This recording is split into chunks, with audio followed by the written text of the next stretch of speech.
The last step to this, I need to add music and mix it. So I already have my music track. I'm going to import the music that I downloaded. Again, I would go to the file menu, go to import audio, or I can hit Command-Shift-I on a Mac or Control-Shift-I on a PC. It brings up my import audio window. So this landed in my downloads folder. So there is the music that I intend to use.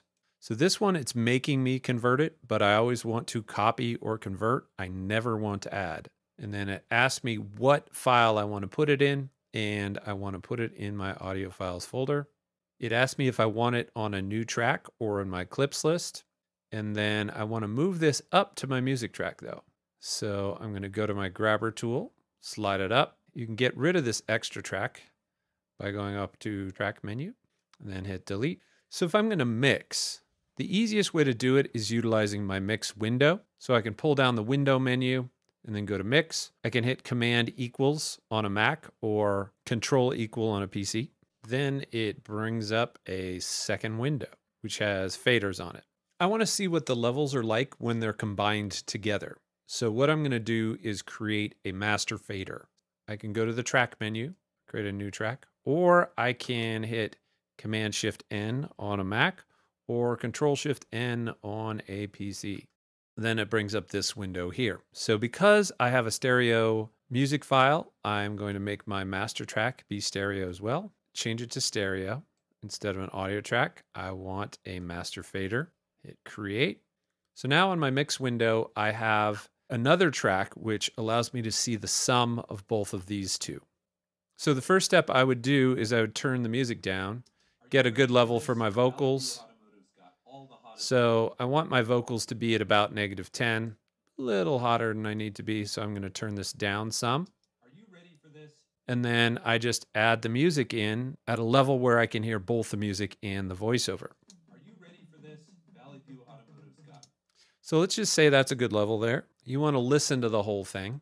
I'm just going to zoom in. I'm just going to use my selector tool because that's what I have access to right now. I'm going to trim off the end. Then I'm going to do one other thing to this. So it sounds like the music just ends really quickly. So what I'm going to do is I'm going to highlight over it with the selector tool. I could go to my edit menu.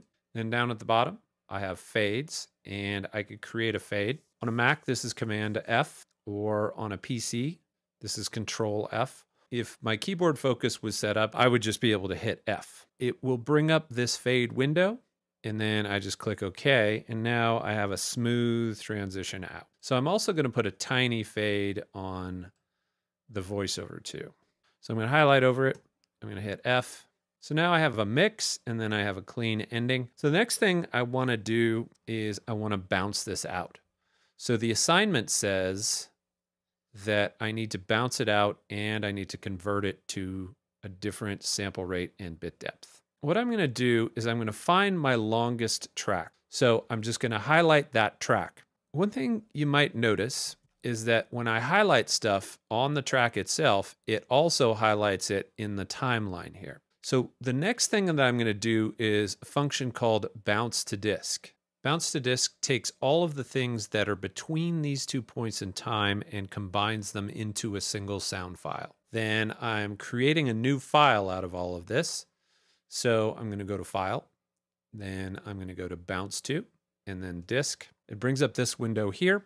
So I'm supposed to make this be an interleaved 16-bit 44.1 file at the end, and it's supposed to be called my last name, voiceover project, and then the date. This box in the bottom left, offline, makes it so it will just do it instantaneously in the background.